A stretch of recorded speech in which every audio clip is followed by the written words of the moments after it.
자, 반갑습니다. 오늘 저희가 터치바이블 선교회와 샬롬교회 수요 열린 선교 공부 선상수 9번째 시간 이제 시작하도록 하겠습니다. 함께 해주신 여러분 감사드리고요. 이제 기도하고 시작하겠습니다.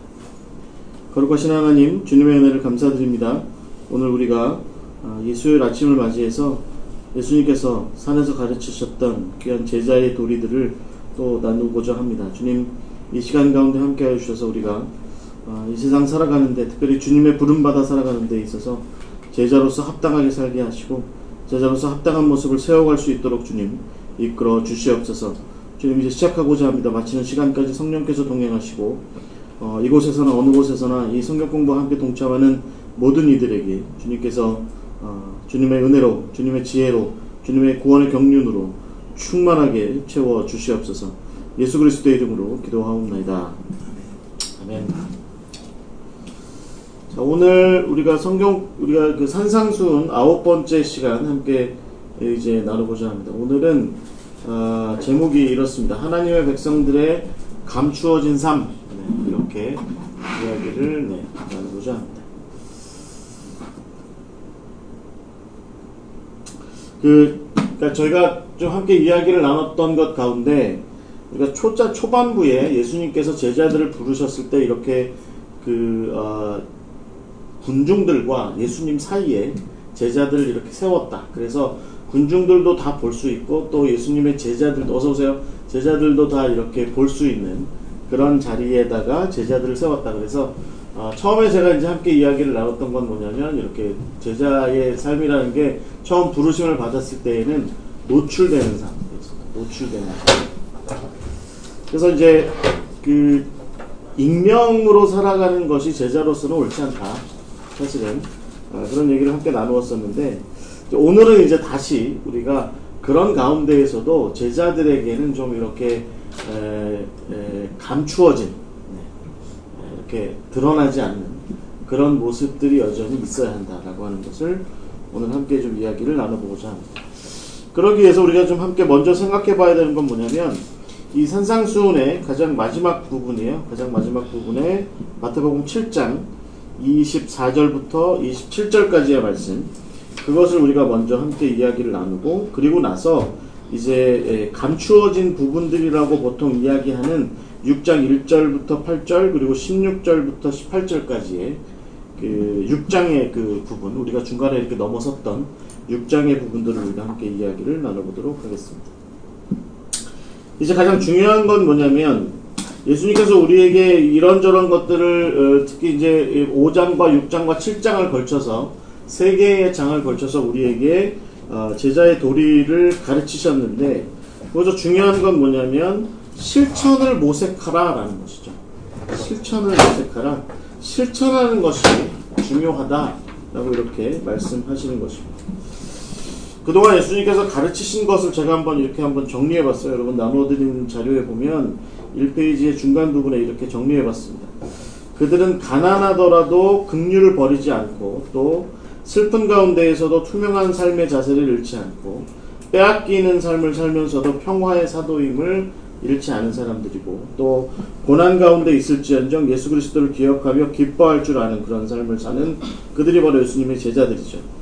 또 그들은 소금처럼 자기의 형체를 잃어버려서 세상을 아주 맛깔나게 하는 그런 일들을 하는 사람들이고, 자기를 희생해서 세상이 하나님의 뜻을 향하여 한 걸음 다가갈 수 있도록 하는 것, 그것이 필요하다라고 하는 것을 이야기하는 사람들이 바로 제자들이죠. 나아가서 그들은 마음으로 사랑하고 관용하며 살아가되, 그 사랑의 범위를 원수에게까지, 그러니까 이웃만 사랑하는 것 정도를 넘어서서 원수마저도 사랑하는 그런 관계로 나아가는 것. 그리고 그런 가운데에서도 돈보다는 하나님이라는 현실에 충실하고, 모든 인간 관계의 해결 포인트를 하나님께 대한 기도에 초점을 맞추고 살아가는 그런 삶. 그리고 세상에 호소하기보다는 하나님께 늘 기도하는 그런 사람들이 바로 제자의 삶. 그러니까 지금 제가 쭉 말씀드린 것이 바로 우리가 마태복음 5장부터 7장까지의 산상수훈의 중요한 핵심들입니다. 그런 가운데에서 한 가지 질문이 발생하는 거죠. 여러분, 제가 이렇게 쭉 나열한 그런 부분들을 한번 생각해 볼 때, 과연 우리가 이 모든 것들을 실천하며 살 수 있냐? 다 이렇게 실천하며 살 수 있냐? 네. 캘리포니아 주립대학의 에서 철학을 가르치시는데 기독교 철학주로 가르치시죠. 이분이 이제 달라스 윌라드라는 분이 있는데 우리나라에도 하나님의 모략이라는 책으로 나와 있습니다. 그런데 디바인 컨스피러시, 즉 하나님의 모략에서 뭐라고 얘기하냐면 우리는 어떻게 이 예수님께서 말씀하신 산상수훈의 이것들을 실천할 수 있을까? 라고 이렇게 질문합니다. 이게 정말 될까? 라는 그런 질문을 합니다. 그러면서 이 달라스 윌라드가 뭐라고 얘기하냐면 제자의 실천 가능성에서 가장 중요한 것은 결국 순종하고자 하는 그 마음, 그 순종을 실질적으로 실천하는 것, 그것이 사실은 가장 중요한 것이다 라고 이렇게 얘기합니다. 제가 두 번째 문단에서 이렇게 쭉쭉 나열해 드린 것들을 집에다 이렇게 한번 목록으로 한번 적어 두신 다음에 매일매일 이런 것들을 실천하며 살아요. 그래서 저녁 때마다 오늘은 두 번째 걸 못했네, 오늘은 네 번째 걸 못했네, 이러고 살면 이 참 쉽지 않습니다. 이 산상순을 목록화해서 무슨 요즘 우리의 우리가 좀 세상을 좀 잘 사는 경제가들이 이야기하는 그런 책들이 얘기하는 것처럼 성공하는 사람들의 7가지 습관 이런 것처럼 이 산상수훈을 목록화해서 적어놓은 다음에 매일매일 그렇게 살아가는 것에 대해서 한번 체크하면서 오늘은 80점 내일은 어저께는 60점인데 오늘은 70점 했어 이런 식으로 이렇게 살아가다 보면 엄청 지쳐요. 그러니까 이렇게 살기 쉽지 않습니다. 그런데 어떻게 하면 이것을 제대로 살아갈 수 있는 것일까요? 그래서 이제 달라스 윌라드가 사실은 이 책 말고 그 마음의 문제라고 하는 책이 하나 있어요. 근데 그 책에서도 이야기하는 게 뭐냐면 결국은 이게 어떤 목록화해서 목록을 제대로 실천하고 있는가를 맨날 체킹하는 이런 정도의 삶으로 우리가 제자도를 실천할 수 있는 것이 아니라 사실은 마음으로부터 우러나오는 그 마음으로부터 내가 그렇게 기꺼이 그렇게 하고자 하는 그것에서부터 제자도의 실천의 가능성이 열리게 된다라는 것이죠. 그렇죠. 여러분, 우리가 만약에 좋은 부모가 되자. 그래가지고 만약에 좋은 부모가 되기 위한 예를 들어서 한 30가지 실천 목록을 매일매일의 실천 목록을 적어놓고 체크하기 시작한다고 생각해보세요. 그거 그렇게 다 할 수 있을까요? 하기 어렵죠. 사실은 오늘은 우리 아이한테 삼시세끼를 따뜻한 밥을 해주기로 했는데 한 끼밖에 못했네. 나쁜 엄마. 이렇게 적어가면서 그렇게 살아가는 것이 쉬운 일일까요?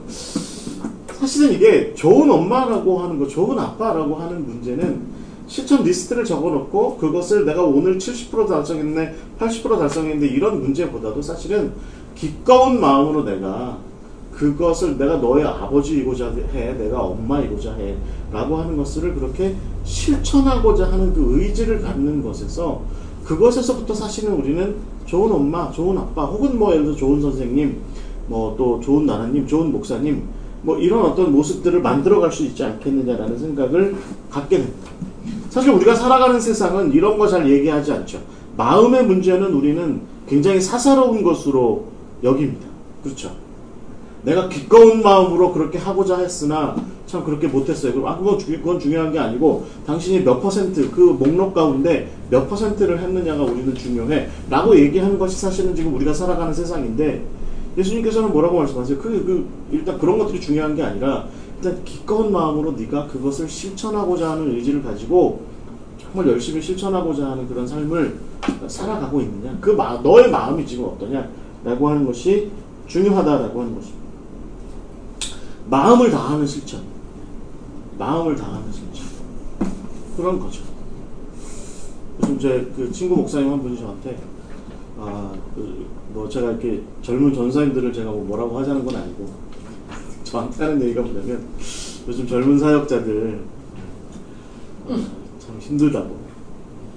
그러면서 뭐라고 얘기하냐면 리스트를 적어놓고서 이걸 꼭 해라. 예를 들어서 한 주일 동안에 네가 이 교회를 위해서 부교역자로서 마땅히 해야 되는 일들이 이렇게 있는데 이걸 좀 꼭 다 해라 라고 얘기를 하면 그 리스트를 다 못 채우죠.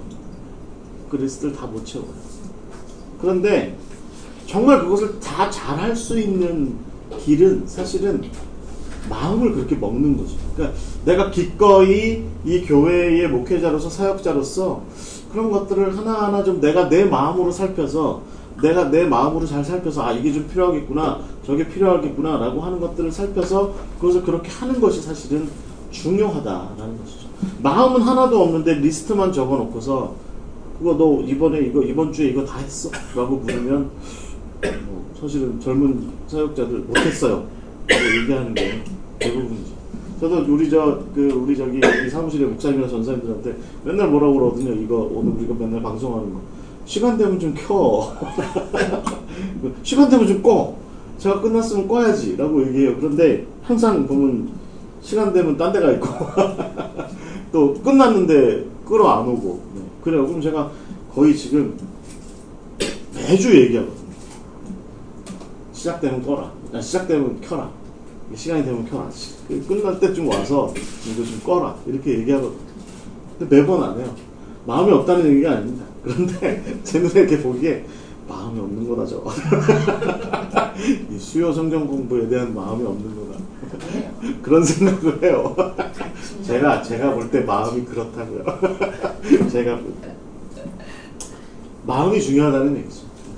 마음이 있으면 리스트 없어도 혹시 여기에 뭐가 좀 더 필요한가? 라는 뭘 좀 더 이렇게 내가 해야 할까? 라고 하는 것이 더 중요하다. 그래서 달라스 윌라드나 사실은 우리가 여러분들이 기독교적인 어떤 실천을 이야기함에 있어서 사실은 그것이 무슨 어떤 법조항이나 규칙조항에 나와 있는 대로 실천해야 되는 그런 문제가 아니라 마음으로 해야 하는 문제라고 이렇게 이야기하고 있다라는 것입니다. 우리가 이제 첫 번째 우리가 생각해 봐야 되는 것은 뭐냐면 우리가 예수님께서 산상수훈에 이렇게 말씀하신 것들을 쳐다보면서 이거를 언제 다 이걸 다 해? 이걸 언제 이걸 다 해?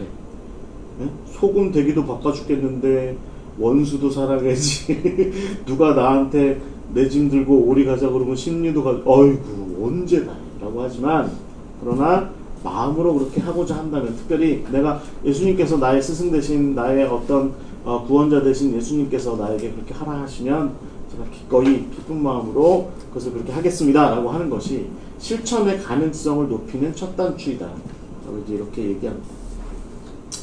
가장 중요한 것은 우리가 예수 그리스도의 가르침, 특히 산상수훈의 가르침에 관련해서 우리 한번 이 생각을 해봐야 돼요. 과연 실천하고 있느냐, 내가 지금 실천하는 그 자리에 있느냐라고 하는 그 질문인 거죠. 나는 과연 그것을 실천하고자 하는 의지를 가지고서 실질적으로 그 실천이 제자도의 그 실천을 예수님께서 가르치신 그 모든 것들을 실천하는 그 자리에 내가 지금 서 있느냐라고 하는 것이 중요한 문제다라는 거죠. 우리가 살아가는 세상은요, 생각보다 말이 많은 세상이에요. 세상에 우리한테 보여주는 모습들, 혹은 우리 스스로도 살아가는 삶의 모양들 가운데 우리에게 가장 많이 발견되는 모습이 뭐냐면 말만 많이 한다는 거예요. 말만. 예를 들어서 설거지 해야 되는 자동차 세차해야 되는 우리 교회 청소해야 되는 우리 집 청소해야 되는 누구를 위해서 뭘 해야 되는데 그런 마음을 얘기하고 그런 마음을 먹고 그런 일들이 실제로 발생해야 된다라고 하는 것에 대한 생각은 앞서고 그런 말들을 많이 얘기는 하지만 실질적인 실천으로 나아가는 일들은 없다. 그리고 그 실질적인 실천이 실제로 사람을 살리는 일, 특히 이 제자도와 관련해서는 정말 제가 지난번에 한번 말씀드렸잖아요. 우리가 그 사람을 판단하기 위해서 이 제자도를 공부하는 것이 아니라 그래서 그 사람보다 우리가 뭔가 더 우월한 도덕적인 어떤 영적인 우월함 가운데서 그 사람을 판단하기 위해서 이 산상수훈을 배우고 제자도를 배우는 게 아니라 사실은 한 사람을 살리고자 하는 실질적으로 그 사람을 살리고자 하는 그 실천 가운데 제자의 실천 가운데 내가 있고자 하는 그것 때문에 내가 이 제자도를 공부하고 내가 제자도를 함께 예수님의 제자도를 배우는 거다 이렇게 보는 게 합당하다는 거죠. 과연 우리는 지금 어디에 있냐는 겁니다. 예수님께서 말씀하시는 제자도가 그렇게 예수님에게서 끊임없이 이렇게 우리한테 쏟아져 나올 때 우리는 과연 그 말씀을 듣고 있는 상태에서 지금 내가 어디에 발을 딛고 있느냐를 좀 생각을 해봐야 된다라는 것입니다. 제가 알고 있는 한 분이 그 아버님, 그분의 아버님이 이제 돌아가시기 얼마 전에 그 아버님이 이제 굉장히 유명한 분이셨어요. 그래가지고 그때는 이제 지금처럼 이렇게 화장이 아니라 이렇게 다 이렇게 매장할 수 있는, 거기 선산에 매장할 수 있는 뭐 그런 거 있었는데, 뭐 그 선산에 이제 매장을 하기로 돼 있어서 이 자녀들이랑 집안에 이제 말하자면 그 아버님의 이제 형제분들이랑 둘러 앉아서 이제 말하자면 묘갈명, 그러니까 묘비에 이제 비석에 뭘 쓸까, 그리고 누구한테 이걸 바뀌어서 비석을 좀 세울까, 뭐 이런 얘기를 한참 했대요. 거실에 둘러 앉아가지고. 이분이 그러다 저러다 방 안에 들어가 봤더니 이제 옛날엔 정말 그렇게 유명하시고 정말 그렇게 정말 훌륭하셨던 그 아버님이 정말 뭐 이제 가실 때가 얼마 되지 않아서 진짜 거죽만 남은 채로 침대에 이렇게 누워 있는데 혀가 거의 말려 있는 거죠. 돌아가시기 전에 보면 혀가 좀 말려 있잖아요. 혀가 거의 말려 있는 상태인데 누가 봐도 입에 물기가 하나도 없어서 그 아버님이 나 물 좀 여기 좀 적셔줬으면 좋겠다. 눈이 그걸 말씀을 못 하시니까 그걸 얘기하고 있는 게 뻔히 보이더라고요. 그 이분이 속으로 그랬더니, 야, 아버지 묘비를 어떻게 세울까, 묘비명을 어떻게 세울까, 어떻게 아버지 산소를 좀 멋있게 만들어서 효도할까, 이 궁리를 하고 있는 와중에 정작 우리 아버지는 저렇게 아직 돌아가시지도 않았는데 저기 누우셔가지고 누구 하나 그 입에다가 이렇게 무슨 거즈 같은 거 해가지고 물 한 모금 축여주는 사람이 없네. 그런 생각을 했다는 거죠. 여러분, 오늘날 우리 이런 모습들이 사실은 오늘 우리의 교회의 현실이고 우리의 제자도에 관해서 이야기하고 있는 우리 기독교의 현실이 아닌가 저는 생각을 해봐요. 그런 거죠. 우리는 제자도에 대해서 많은 이야기를 하고 어떻게 하면 우리가 제자도를 바르게 실현할까, 우리가 어떻게 하면 기독교의 비전, 예수 그리스도께서 우리에게 가르쳐 주신 십자가의 도리를 어떻게 하면 잘 내 삶 가운데 혹은 우리의 삶 가운데 혹은 이 시대의 어떤 그런 곳 가운데 잘 세워갈까 라고 하는 이야기들을 무수히 많이 하지만 사실은 누군가는 그런 가운데 선한 사마리아인처럼 이 세상이 주는 고통으로부터 널브러져서 그렇게 고통받고 상처받는 그 사람에게 다가가서 예수 그리스도의 그 십자가의 도리를 온전히 실천하는 그 실천의 자리에 있는 사람들을 찾기는 굉장히 어려운 그런 현실이 바로 우리의 모습입니다. 예수님께서 말씀하시는 게 뭐예요? 그래서 오늘 특별히 가장 먼저 하시는 말씀이 뭐냐면 마태복음 7장 24절부터 27절까지 말씀이 바로 뭐예요? 실천이 중요하다. 내 말을 들었으면 이제 실천하는 것이 중요하다. 이렇게 말씀하신 것이죠. 제가 한번 이제 그 마태복음 7장 24절부터 27절까지의 말씀을 제가 한번 읽어보겠습니다. 그러므로 누구든지 나의 이 말을 듣고 행하는 자는 그 집을 반석 위에 지은 지혜로운 사람 같으리니 비가 내리고 창수가 나고 바람이 불어 그 집에 부딪히되 무너지지 아니하나니 이는 주추를 반석 위에 놓은 까닭이요 나의 이 말을 듣고 행하지 아니하는 자는 그 집을 모래 위에 지은 어리석은 사람 같으리니 비가 내리고 창수가 나고 바람이 불어 그 집에 부딪힘에 무너져 그 무너짐이 심하리라. 아멘. 예수님께서 이제 마지막으로 이렇게 말씀하시면서 산상수훈을 마치신 거죠. 그러니까 실천이 중요하다라고 이렇게 말씀하신 거예요. 여러분 뭐 잘 아시는 것처럼 이스라엘에 가시면 그 유다 광야 쪽으로 나가시면 그래서 그 이 사해 쪽 그 면으로 보면 사해 쪽에서 보면 유다 광야의 그 절벽들이 이렇게 있어요. 한 높이가 한 500m, 600m 이렇게 되는 절벽들이 막 늘어져 있고 메마른 곳이죠. 보통 우리가 이제 이 구절을 해석할 때 그래서 반석 위에 짓는다라고 하는 것은 예루살렘 저 반석 위에 그 돌 위에 단단한 돌 위에 집을 지어야 한다라고 얘기를 하는 것이고 모래 위에 짓는다라고 하는 것은 지금 제가 말씀드린 유다 광야의 사해 쪽 면에다가 집을 짓는 것 같다. 그런데 이제 그것도 특별히 이제 비가 왔을 때 큰 홍수가 나면 떠내려갈 만한 그쪽 지역에 거기 이렇게 집을 짓는 것과 같다 이렇게 얘기하는 거죠. 제가 지난 1월달에 저희가 광야행전 이스라엘 광야행전 했는데 그때 2월달이었나? 2월달에 비가 엄청나게 왔어요. 비가 엄청나게 왔는데 여리고에서 잤어요. 그리고 그 다음날 우리가 쿰란에 들어가야 되는데 그래서 우리 가이드 하는 선생님하고 얘기를 하면 괜찮을까? 이렇게 비가 막 오니까 괜찮을까 그랬더니 이제 막 이제 이제 이스라엘의 뭐 여러 가지 이제 무슨 국립공원들에 대한 그걸 알아보더니 아직은 괜찮은 것 같다. 그 실제로 들어갔죠. 그래서 쿰란에서 한 1시간 반 있었어요. 쿰란이 이제 중요하니까 쿰란에 이제 그 사회사본이라든가 이런 그다음에 쿰란이 이제 오늘날 우리 교회의 기원이고 하니까 그런 얘기를 굉장히 많이 나누려고 시간이 1시간 반쯤 지체가 됐어요. 비는 계속 내렸고. 저는 이제 사실은 이제 우리 가이드 선생님이 하는 얘기를 하도 많이 들은 터라 보통 그렇게 되면 제가 쿰란 중에 잘 안 가봤던 데나 근데 그날 비가 막 오니까 쿰란 위쪽에 이렇게 폭포가 생긴 거죠.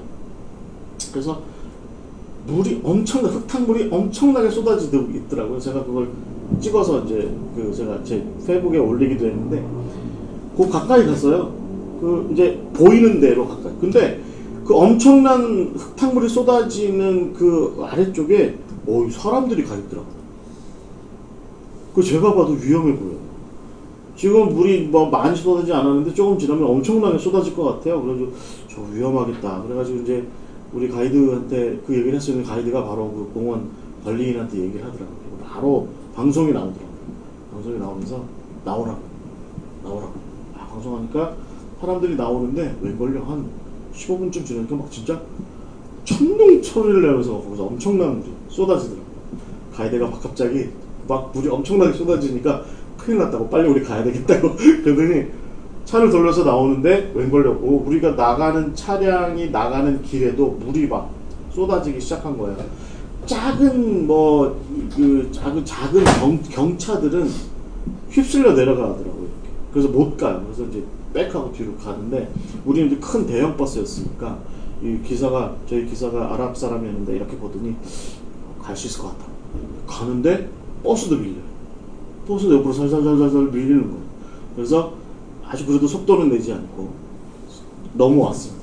넘어오고 나서 저희가 여리고 쪽으로 가서 점심을 먹는데 15분 지나니까 그쪽에 현지에 있는 그 여행사에서 가이드들한테 이제 통지문이 쫙 온 거죠. 쿰란 밑으로 못 내려간다고. 그래서 마사바 쪽으로 가려거든 저쪽 부엘세바 쪽으로 해서 돌아가야 광고가 나오고. 저희도 그러니까 10분만 더 있었으면 거기 그냥 쿰란에서 그냥 매여 있을 뻔했던 거죠. 바로 그런 곳입니다. 갑자기 창수가 나는 거죠. 그래서 그런 곳에 집을 짓고 멍청한 사람들은 괜히 그런 곳에 집을 짓고 있다가는 그 집 자체가 그냥 떠내려갈 만하다. 그런 얘기를 하는 것이 바로 이 말씀입니다. 그럼 예수님께서 이것을 이렇게 말씀하신 것에 대해서 우리가 이 실천에 관련해서 우리가 한번 좀 진지하게 생각해 봐야 될 포인트가 있습니다. 그럼 이 페이지에 보시면, 이 페이지 밑에 보시면 제가 두 가지로 좀 정리를 했는데 중요한 것은 일단 실천이 중요하다라고 하는 것입니다. 실천하는 것이 중요하다. 여러분 마태복음 19장 21절의 말씀, 그러니까 예수님께서 이렇게 말씀하시죠. 너희가 온전하고자 할진대, 네가 온전하고자 할진대 네가 가진 것, 소유한 것을 다 팔아서 가난한 사람들에게 나누어 주고 너는 하늘의 보화를 쌓고 그리고 너는 나를 따르라. 이렇게 말씀하신 거, 부자 청년에게 하신 말씀 기억하시죠? 여러분 그 말씀에 대한 주석들의 이야기들을 이렇게 가만히 보면요, 이런 표현들이 많이 있습니다. 이 말씀은 굳이 토를 달 이유가 없다. 그대로 실천하는 것이 중요하다. 그래서 여러분 380년경인가요? 주후 380년경에 그 사막의 수도원을 처음 열었던 안토니우스 같은 사람들이라든가, 그 다음에 이제 그로부터 한 700~800년 지난 후에 이탈리아의 아시시의 성프란시스코라든가 이런 사람들이 이 마태복음 19장 21절의 말씀은 이렇게 보고서 그대로 실천한 거죠. 그대로 예수께서 말씀하신 그대로 정말 자기가 가지고 있던 것을 다 팔아서 가난한 사람들한테 나눠주고, 그래서 심지어는 아시시의 그 프란시스코 같은 경우는 자기 입던 겉옷조차도, 옷조차도 다 내려놓고 벌거벗은 몸으로 그 아시시에 있었던 아주 오래된 그 폐허가 된 그 교회의 재단을 향해서 이렇게 걸어갔다. 그렇게 얘기가 있죠. 중요한 건 뭐냐면 예수님께서 말씀하신 것에 대한 올곧은 실천, 그것이 예수님께서 오늘 말씀하신 것에서 가장 중요한 포인트입니다. 제가 여기서 얘기했던 것처럼 베드로도 마찬가지죠. 베드로가 여러분 마태복음 16장 16절에 주는 그리스도시요 살아계신 하나님의 아들이십니다 라고 이렇게 고백을 했지만, 그러나 그 고백만큼이나 예수님을 주님으로 고백하고 그렇게 실천했던, 그렇게 고백했던 것만큼이나 실천하지 못했다라고 하는 것이 바로 그 말씀의 16장의 20절 이후에 다시 등장하잖아요. 예수님께서 내가 이제 십자가를 지겠다라고 하셨을 때 주님 그런 일은 절대로 없을 겁니다라고 그렇게 얘기했던 그런 모습에서 드러났던 것처럼, 물론 나중에 베드로는 우리가 잘 알고 있는 것처럼 예수님 따라서 십자가를 지죠. 바티칸에 가서 한 기원 후 한 4, 5년경에 67년경에 뭐 사도 바울과 더불어서 같이 로마에서 죽죠. 하지만 이때만 해도, 이 가이사랴 빌립보를 다녀오는 기회만 해도 베드로는 그가 고백하고 그가 인정하고 고백하고 인지하고 고백했던 예수님에 대한 그런 고백만큼이나 실천하는 삶으로 나아가지 못했던 것이 바로 베드로의 모습이었습니다. 중요한 것은 그런 많은 성경에 대한 주석가들이 이야기하는 것처럼 마태복음 19장 21절의 말씀에 대한 주석처럼 우리가 예수님께로부터 그런 말씀을 들었으면 즉시로 실천하는 것이 옳다라고 얘기하는 거죠.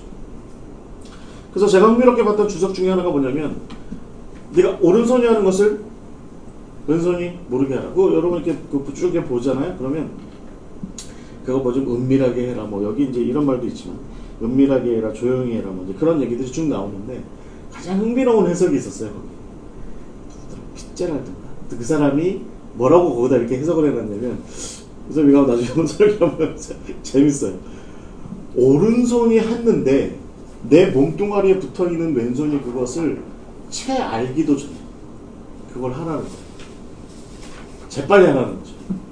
그러니까 예수님께서 하라 하신 것에 대해서 재빨리 하라는 거예요. 그러니까 비밀스럽게 하는 것이기도 하지만 재빨리도 해라, 이렇게 얘기하는 거죠.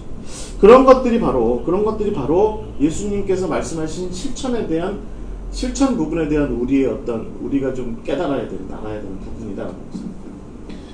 그 어떤 제 아는 목사님 한 분은 그런 말씀하세요. 예를 들어서 내 옆에 불행하게 보이는, 불쌍하게 보이는 한 사람이 지나가고 있거나 서 있으면 내 마음 가운데 울림이 있다는 거죠. 하나님께서 말씀하신다는 거죠. 도와줘라. 그럼 이제 우리는 생각한다는 거죠. 되묻죠. 어떻게 도와줄까요? 무엇을 도와줄까요? 하나님께서 말씀하시죠. 이미 갔다. 이미 갔다 라고 말씀하시죠. 그래서 그 목사의 말씀이 참 의미가 있는 것 같아요. 우리가 보통 일상에서 맞닥뜨리는, 도움이 필요한 어떤 현실에 대해서 우리가 보통 맞닥뜨리는 현실은, 특히 이 도시적 삶에서 맞닥뜨리는 현실은 그런 것 같아요. 이게 눈앞에 휙 지나가죠. 우리가 예를 들어 뭐 차를 타고 지나가다가, 지하철을 타고 지나가다가, 버스 타고 지나가다가, 혹은 뭐 그냥 이렇게 걸어가다가 휙 지나가죠. 고민하는 사이에 지나가 버려요. 고민하는 사이에. 여러분 혹시 그런 경험 없으세요? 굉장히 어려워 보이는 한 사람이 앉아있는데 이런 생각하면서 지나가죠. 진짜 거질까? 저도 많이 봤어요. 옛날에 뭐 어떤 한 사람이, 옛날엔 지하철에서 구걸하는 사람 많았잖아요. 그럼 이제 지하철에 딱 타가지고 어떤 분이 그렇게 얘기하더라고요. 지하철에 딱 타가지고 뭐라고 얘기하냐면, 제 뒤에 뭐 저를 뭐 조장하는 사람이 있으면 제가 장님이 아니라고 막 떠버리는 사람이 있는데 저는 진짜로 장님입니다. 그래서 저를 도와주시면 감사드린다고. 그래서 한 칸을 돌아서 도를 다 걷더라고요. 제가 그 양반이 내릴 때 같이 내렸거든요. 진짜로 장님이 아니었어요. 그러니까 그 얘기마저도 다 이제 쇼를 하는 거죠. 말하자면 쇼를 하는 거죠. 근데 이제 마음 가운데 그런 생각이 들어요. 그냥 뭐 그렇다 한들.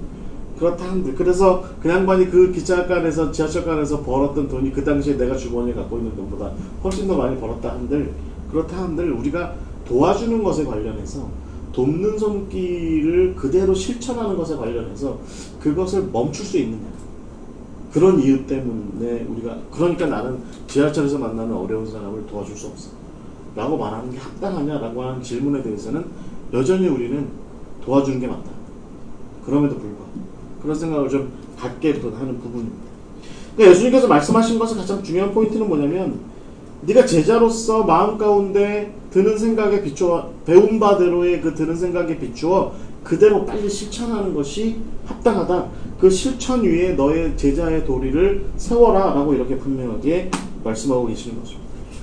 두 번째, 이 실천에 관련된 그것이 특별히 우리가 예수님께서 반석 위에 집을 짓는 것 같다라고 얘기하는 것에 비추어서 우리가 봐야 될 부분은 뭐냐면, 예수님께서 특별히 이 실천을 제자도의 터전으로 말씀하신 것으로 볼 때, 이것을 우리는 어떤 제자의 도리에서 실천이라고 하는 것이 상당히 좀 감추어진 부분이다 라고 이렇게 볼 필요가 있다라고 하는 것입니다. 제자의 삶에서 실천이 가장 중요한데, 그런데 그것을 예수님께서 어떤 반석이라는 터전으로 말씀하신 것은 그것이 보이지 않는 부분으로 취급하신 것이죠. 그렇죠. 우리가 보통 우리의 집을 봤을 때, 건축된 집을 봤을 때 건축된 집의 터전은 사실은 우리가 보기 어려운 부분이죠. 무엇보다 중요한 부분인데 보기 어려운 부분이죠. 그 터전을 우리가 토대를 잘 마련했느냐 라고 하는 것이 건축에서 그 집을 지어가는 데 있어서 무엇보다 중요한 것인데, 그럼에도 불구하고 우리는 그것을 보기 어려운 부분이다라고 하는 것이 우리가 잘 생각해 봐야 되는 부분입니다. 그러니까 그리스도인으로서 제자로서의 실천이라고 하는 것은 마치 제자로서 살아가는 삶에서 토대와 같은 것이다. 그런데 그것이 보이지 않는다. 보이지 않는 곳에 있다. 그 부분을 말씀하시는 것입니다. 그럼 이게 결국은 뭘 의미할까요? 결국은 우리가 제자로서 집을 이렇게 지어갈 때 우리의 제자로서의 실천이 그 우리가 집을 지어가는 것에서 겉에 드러나는 모습, 거기에다가 우리의 실천을 둘 수 없다라고 얘기하는 것과 같은 의미인 것 같아요. 우리는 사실은 반대로 생각하죠.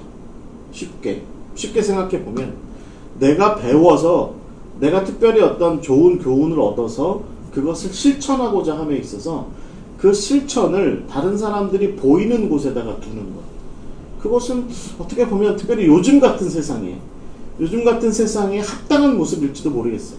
예를 들어서 기업인들이 자기들이 기업의 어떤 직원들과 더불어서 어디 예를 들어서 양로원을 돕는다든지 고아원을 돕는다든지 무슨 구호 활동을 한다든지 이런 활동을 하는 것을 좀 알리는 것은 어떤가요? 의미가 있는 거죠. 그 기업의 이미지 면에서. 제가 아는 한 분도 아주 큰 기업에 다니고 있는데, 거기 이제 임원이에요. 그래서 저한테 한번, 제가 이제 아는 목사님 한 분이 홀트 아동구 여기가 합정동에 있는 거 생각하시는데, 거기를 자기 좀 소개시켜달라고 해가지고 제가 소개시켜드렸더니, 홀트에서 운영하는 그 입양되지 못하는 친구들 중에 중증 장애인들이 있어요. 걔네들이 일단 탄현에 가면 거기 그 시설이 있거든요. 거기서 지내요. 그러니까 이분이 자기 이제 이사하니까 자기 밑에 이제 본부장으로서 자기 밑에 있는 직원들을 데리고 한 100명이 넘는 직원들을 데리고 거기 간 거예요. 그래가지고 그 봉사활동을 했는데 나중에 보니까 그게 뉴스에 나오더라고요. 뉴스에 나와요. 그러니까 세상은 그런 거죠.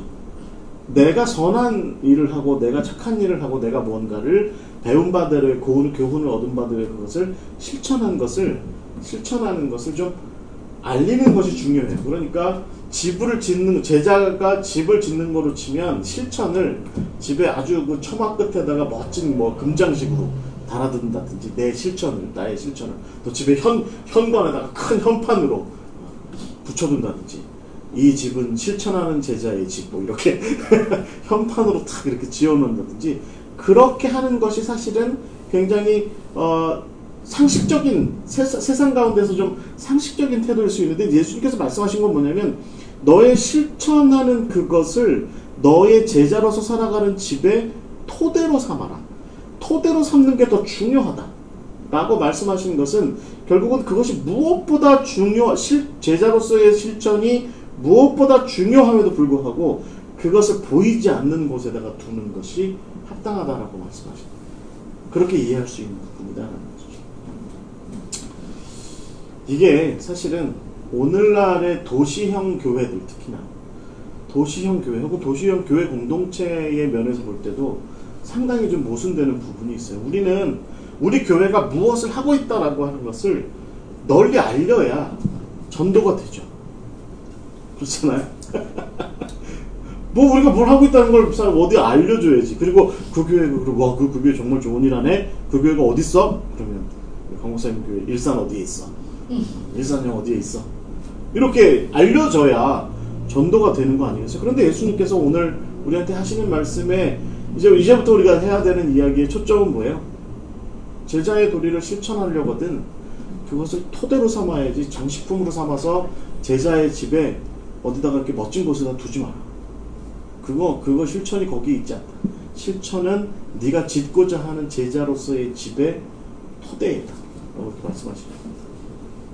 그래서 결국은 우리가 실천이 무엇보다 중요한데 그것이 감추인 부분으로 남아있어야 한다. 토대로서 그러나 감추인 부분으로 남아있어야 한다라고 하는 것이 우리에게 굉장히 중요한 교훈이 되는 겁니다. 그래서 그 다음에 우리가 생각해야 되는 것이 뭐냐면 이 감추인 부분들에 대한 생각을 우리가 함께 나누는 것이죠. 그래서 오늘 우리가 함께 나누는 말씀이 뭐냐면 6장의 부분 본격적으로 뭐 이제까지 서론을 한 건 아니고요. 함께 나누는 이야기 중에 본격적으로 이야기를 나눠야 될 부분이 마태복음 6장 1절부터 8절 그 다음에 16절부터 18절입니다. 그 사이에 뭐가 들어있죠? 마태복음 6장 1절부터 8절 그 다음에 14절 15절 빼고 16절부터 18절 사이에 뭐가 들어있냐면 주기도문이 들어있습니다. 그러니까 지금 제가 여러분 우리가 이 산상수훈을 공부하는 데 있어서 앞부분에 그러니까 이 감추어진 부분이라고 이야기하는 앞부분을 우리가 전반부에 나눴어요. 그러니까 팔복, 빛과 소금, 그 다음에 7가지 개념 이런 것들의 제자로서의 어떤 세워져야 될 부분들 이런 것들을 좀 앞부분에 나눴고요. 그 다음에 이게 이제 감추어진 부분이 딱 있어요. 그 다음에 가운데 뭐가 있어요? 그 감추어진 부분의 핵심에 주기도문이 딱 들어있는 거죠. 그리고 감추어진 부분에 넘어서서 6장 후반부와 7장으로 넘어가면 뭐가 있냐면 제자로서 실제로 이 세상 가운데에서 이 정치사회적 현실 속에서 살아가야 되는 삶의 모습들 그것을 얘기하는 돈의 문제라든가 또 관계의 문제라든가 그 다음에 또 영적인 문제라든가 이런 것들을 이야기하는 거죠. 그리고 예수님께서 맨 마지막에 실천의 부분을 딱 얘기하신 거죠. 이게 뭐 어떤 분은 이거 정말 예수님께서 이렇게 의도하시고 이 구조를 짜셨나? 제가 이제 이렇게 얘기하면 아멘 하는 게 맞는 거죠. 강무중 목사님 아멘을 안 하세요. 이런 건 아멘 하셔야죠. 예수님이 이렇게 머릿속에 다 구상을 하시고 강의를 하셨다. 아주 구조적으로 빼어나게 아주 멋있잖아요. 이 대부가 잡히잖아요. 이렇게 가운데 그리고 딱 주기도문에 들어있고 멋있죠? 아멘. 그러나 편집의 의도도 있었을 수도 있다. 마태 공동체가 나름대로 이것을 이렇게 좀 편집적 의도를 좀 잘 살려서 이게 이제 굉장히 말하자면 경전이니까 뭔가 좀 구조적으로 비밀스럽게 의미를 잘 부여해서 이렇게 해놨다. 그럴 수도 있습니다. 하지만 저는 예수님께서 그렇게 하셨을 것이라 믿습니다. 네. 제자들을 세우시는 일이었으니까.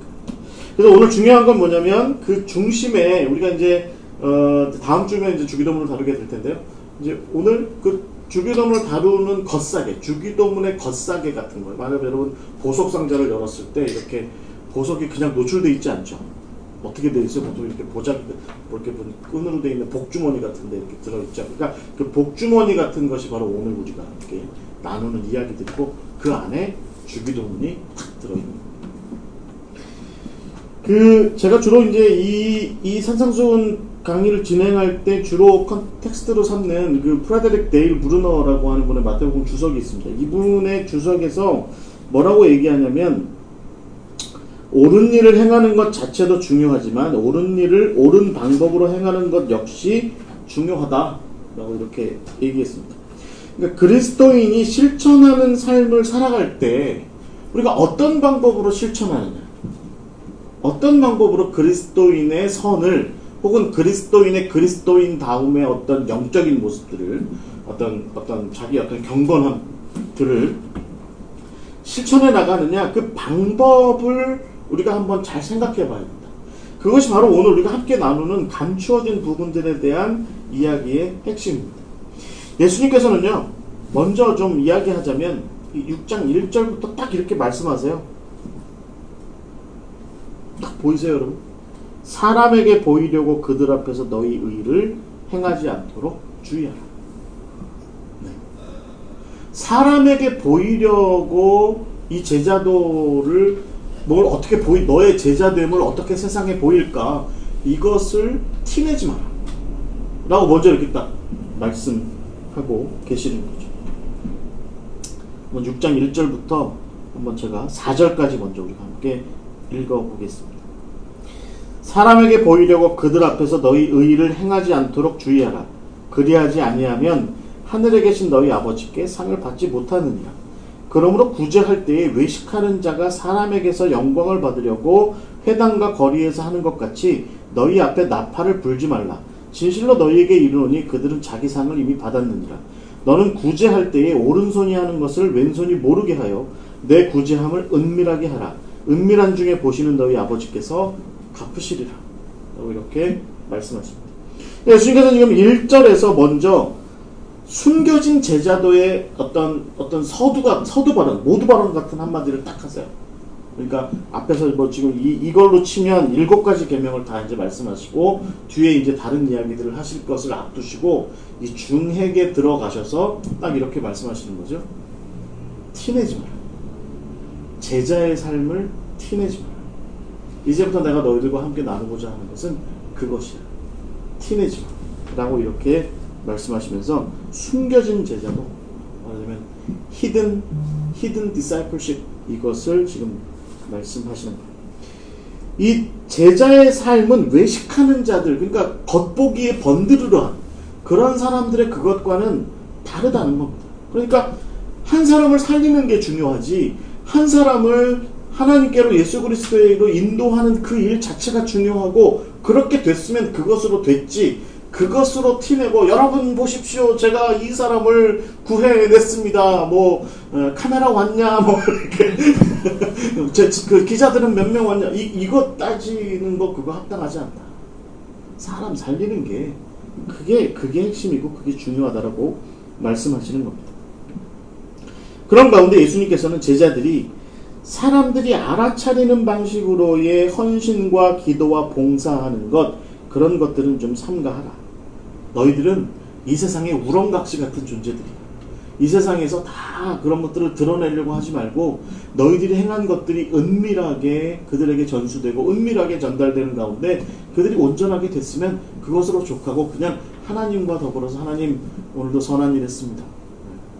배트맨처럼 배트맨처럼 그 가면 쓰고 다니는 히어로들처럼, 스파이더맨처럼 그렇게 선한 일을 다 하고 그리고 나서 사라지는 그런 모습들이 너희들에게 필요하다, 이렇게 말씀하시는 것이죠.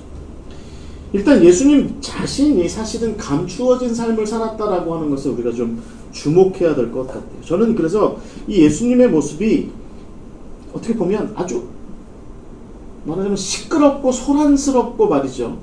아주 그렇게 화려한 성육신이 아니라 예수님께서 이 땅에 오신 것은 비밀스럽고 조용한 성육신이었다, 이렇게 얘기할 수 있을 것 같아요. 예수님께서 당장 우리가 알기에도 베들레헴의 마구간, 그 분요한 세상 가운데에서 우리 찬송 가사에 그런 것처럼 조용하게 마구간에 오셨죠. 그리고 나사렛에서 그냥 평범하게 사셨죠.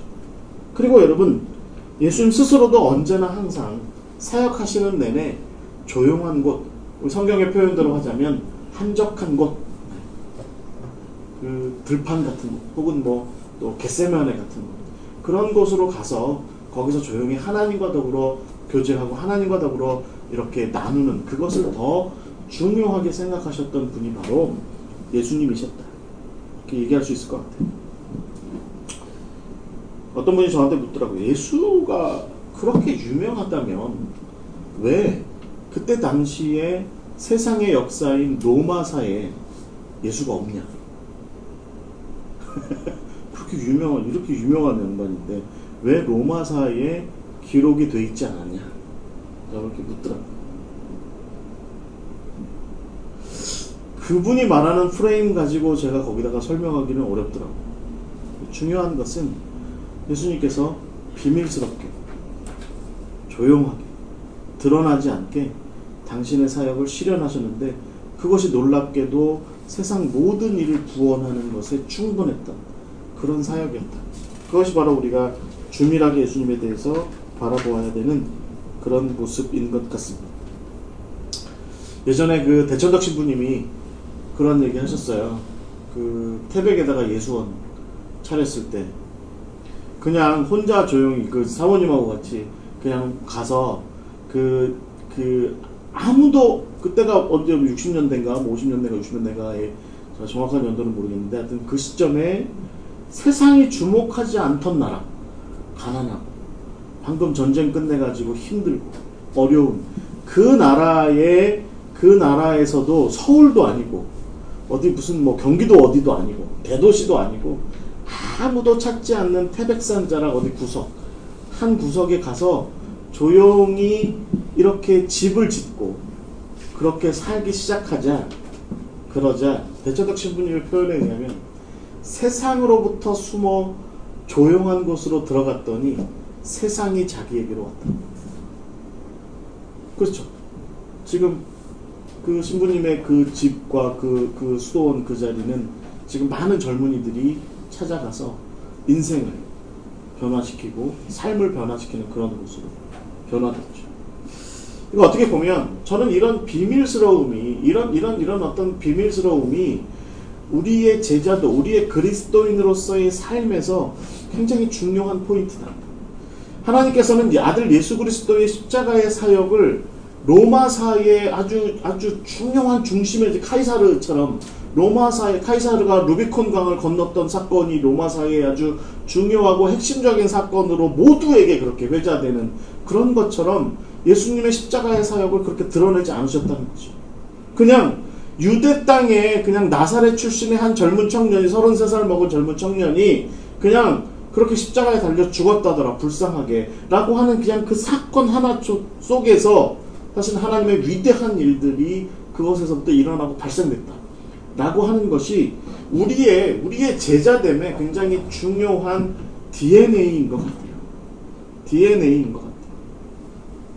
그러니까 저는요, 우리가 이런 얘기를 함에 있어서, 우리가 이런 제자도를 함께, 이런 감추어진 제자의 감추어진 삶을 이야기함에 있어서 저나 여기 함께 하시는 여러분들이랑 드러내는 걸 훨씬 더 좋아하는,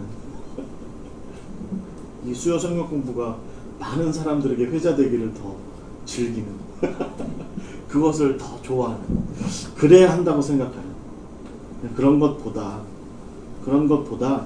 그냥 이 성경 공부가 묵묵히 진행되는 가운데 누구 하나가 한 영혼이 변화되고 한 사람이 제자가 되고 한 사람이 그렇게 또 다른 그런 비밀스럽고 감추어졌지만 그러나 예수님을 따라 십자가의 도리를 실현해 나가서 또 누군가 한 명을 살려나가는 그런 일들로의 변화를 추구하는 그런 모습이 우리에게 필요한 것 같다는 생각을 가져봅니다. 그런 면에서 예수님께서는 가장 먼저 말씀하신 게 뭐냐면, 선행을 할 때 감추어진 비밀로 해라 라고 말씀하세요.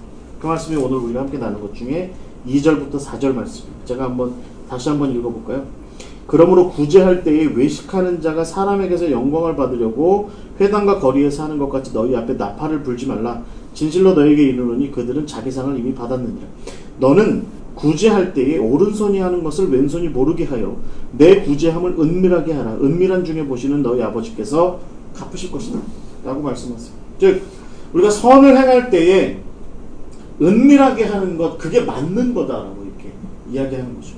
루터가 여러분 뭐라고 얘기했는지 아십니까? 가난한 형제에게 빵을 하나 가져다 주는 것은 그 사람의 문 앞에서 그것을 전달하는 것으로 끝나면 안 된다.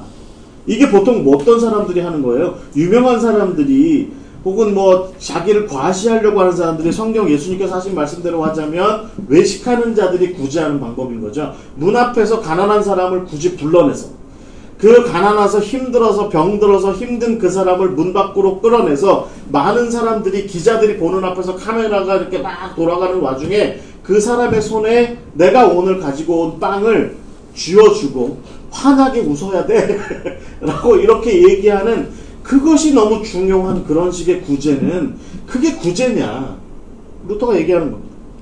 루터의 의미는 뭐예요? 진정한 선행이라고 하는 것은 그 빵을 들고 그 집 안으로 들어가서 그가 빵을 먹는데 필요로 하는 모든 제반의 것을 다 실천해주고 실제로 그가 그 빵을 먹게 되는 거예요.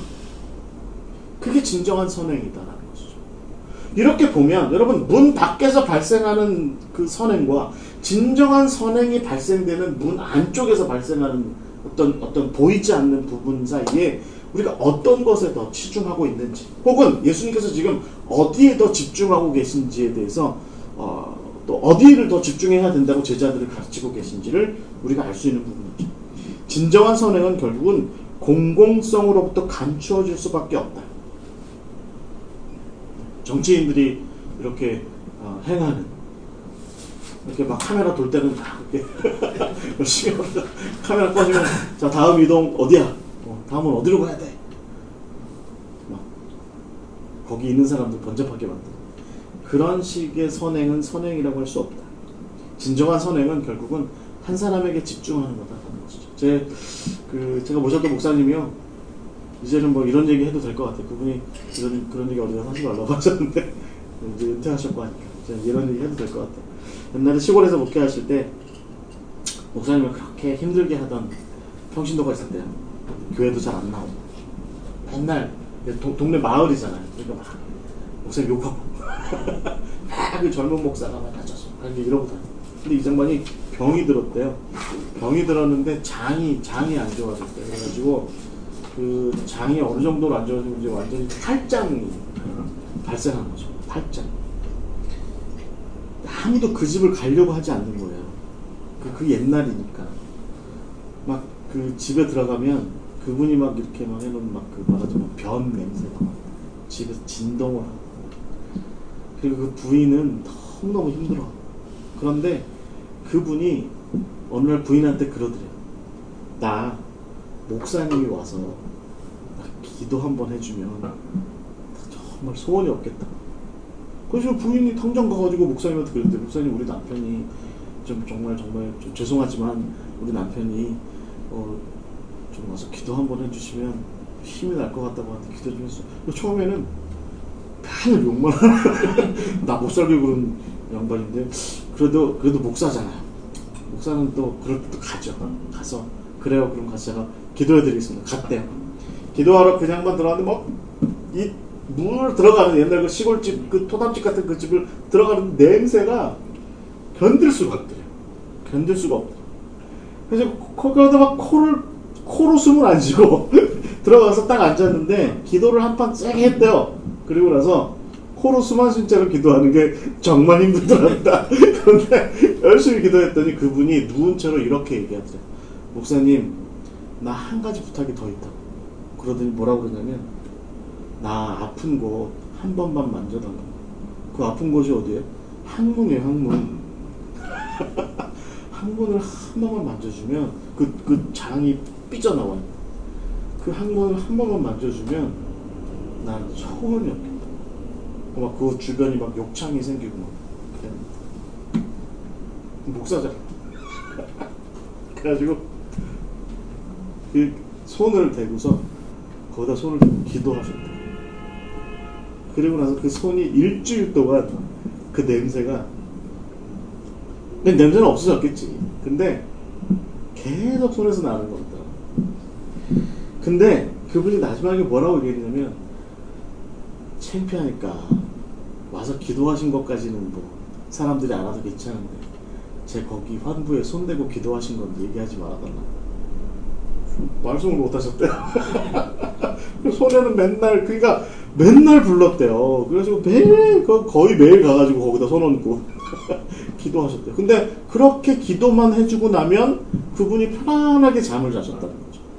그 기도를 그렇게 해주고 나면. 그러니까 기도를 안 해줄 수는 없고 누구한테 하소연할 수도 없고 그렇다고 교회 장로님들한테 이걸 뭐 돌아가면서 하자고 얘기할 수도 없고 저만하게 그러니까 장로님들이 돌아가면서 하시죠 이럴 수도 없고 그냥 오로지 목사님만 찾고 또 남한테는 얘기하지 말고 좀 조용히 하자고 하니까 또 나중에 은퇴하시고 저한테 말씀하셨어요. 나는 그런 목회도 했다.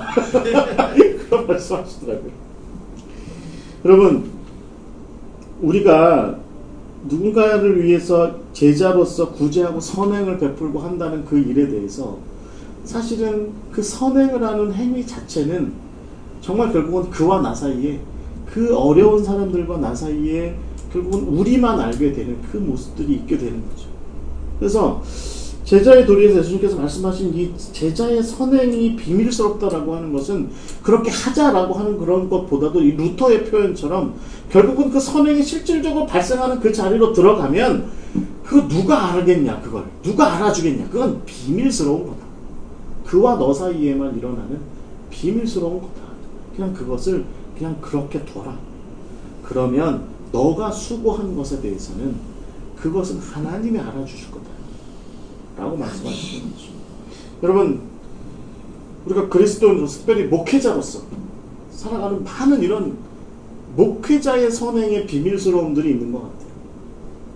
저는 정말 많이 있는 것 같아요. 이 목사님들이 드러내지 않는 목사님들이 교회에서 맨날 욕먹고 주변 사회에서 맨날 잔소리 먹고 목사가 아니라 먹사야 뭐 이런 소리 들어가면서 맨날 그런 개목 뭐 이런 죄송합니다 이런 표현을 들어가면서 살아가는 요즘 세상인데 그럼에도 불구하고 여러분 우리 목사님들이 혹은 뭐 목사님들이 아니더라도 그런 크리스찬들이 제자들이 세상 곳곳에서 그렇게 비밀스럽게 수행하는 비밀 요원처럼 어벤져스의 쉴드의 비밀 요원들처럼 그렇게 조용히 행하는 그런 모습들이 있다. 그리고 그것을 예수님께서 그렇게 살아가는 그 삶을 귀하게 여겨라 라고 말씀하시는 것을 우리가 오늘 좀 새겨 들어봐야 될 것 같습니다. 그리고 나서 예수님께서 이제 두 번째를 말씀하세요. 두 번째는 뭐냐면 16절과 17절과 18절 그러니까 주기도문에 또 다른 바깥 부분을 싸고 있는 또 다른 부분인데 금식에 대한 이야기를 말씀하시는 거죠. 금식. 예수님께서 뭐라고 말씀하세요? 너희가 금식할 때에 머리에 기름을 바르고 얼굴을 씻으라. 이는 금식하는 자로 사람에게 보이지 않고 오직 은밀한 중에 계신 내 아버지께 보이게 하려 함이라. 라고 이렇게 말씀하셨습니다. 이 말씀은 어떤 의미일까요? 이것은 종교인들이 말하자면 신앙생활을 하는 사람들이 영적인 자기 훈련을 하죠. 특히 금식이라고 하는 게 사실은 이게 왜 해요? 이거 사실은 영적으로 자기 훈련을 하는 거거든요. 그래서 좀 더 영적으로 신앙적으로 또 종교적으로 스스로를 조금 더 고양시키고자 하는 더 깊어지고자 하는 더 영적으로 풍성해지고자 하는 자기 훈련을 하는 것이 사실은 이러면 이게 금식 같은 모습이거든요. 근데 예수님께서 지금 뭐라고 말씀하세요? 야, 그런 금식, 그런 영적인 자기 훈련하는 거 티내고 다니지 말라는 거죠. 사람들한테 나 지금 40일 금식기도 중이야. 나 지금 금식기도 중이야. 나 지금 성경 읽기 하고 있어. 나 지금 뭐 하고 있어. 난 종교적으로 지금 어떤 거 하고 있어. 라고 하는 것들을 티내지 말라는 거죠. 어떻게 보면 이런 생각을 좀 할 수 있을 것 같아요. 우리 같은 종교인들이, 목사님들이, 혹은 뭐 종교인들이 세상 가운데에서 자랑할 건 없죠. 그렇죠. 뭐, 스님이나 신부님들이나 목사님들이나, 목사님들은 요즘 그런 소리 잘 안 듣지만, 그래도 사실은 제가 보기에는 90% 이상의 대부분의 목사님들의 공통점이 뭔가요? 세상 사람들이 자랑하는 것 가지고 자랑할 게 별로 없는 거예요. 그죠? 목사님들이 돈이 많아요. 대부분의 목사님들이 몇몇 그렇지 않은 돈 많으신 목사님들도 계신데 제가 아는 주변에도 대부분의 목사님들은 그냥 가난하세요. 가난하시고 그냥 세상에 특별히 자랑할 거 별로 없고 특히 이제 제가 87년도에 신학교를 다녔는데 저를 어중간해서 비슷한 우리 목사님 연배도 비슷하신데 목사님들 중에 보면 대학원 학위 이런 거 없죠. 제가 아는 어떤 목사님은 제가 이제 서울신학대학교를 나왔는데 서울신학대학교 옛날에 70년대 초반에 교역과가 있고 신학과가 있었어요. 신학과는요, BA를 받았죠. 그러니까 학사, 그때 문교부에서 주는 학사를 받았고, 교역과는 그거 못 받았어요. 그런데 제가 아는 한 목사님이 교역과예요. 교역과 출신이세요. 그때 당시에. 그래서 학사가 없어요. 학사가. 그럼 목사는 됐죠. 왜냐면 이제 뭐 교단에서 그거는 이제 하는 거니까. 그래서 제가 물어봤죠, 목사님한테. 목사님 왜 BA 학사학위 주는 신학과 안 가시고 교역과 가셨어요? 그 자격증도 안 주는. 그랬더니 아니 뭐 목사로 사는데 그게 뭐가 그렇게 중요하나? 그때는 그런 거 별로 안 중요했어. 요즘이나 그런 거 중요하게 생각하지.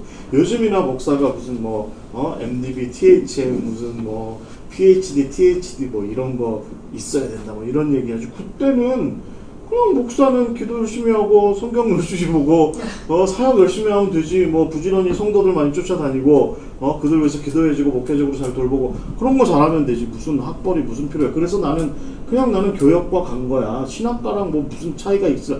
근데 요즘 와서 보니까 그거 차이가 있대. 라고 말씀하세요. 근데 그분은 지금도 그 학위가 없어요. 그 이상의 다른 학위가 없이 이제 거의 은퇴할 때가 다 되셨는데 그냥 그렇게 평생 목회만 하셨던 거죠. 근데 종교인들이 사실은 유일하게 자랑할 만한 게 뭐예요? 종교적 우월성이거든요. 내가 너보다 기도를 했으면 한 자락 더 했고 내가 너보다 성경을 읽었으면 한 줄이라도 더 읽었어. 내가 너보다 진리에 대해서는 근접하게 알아.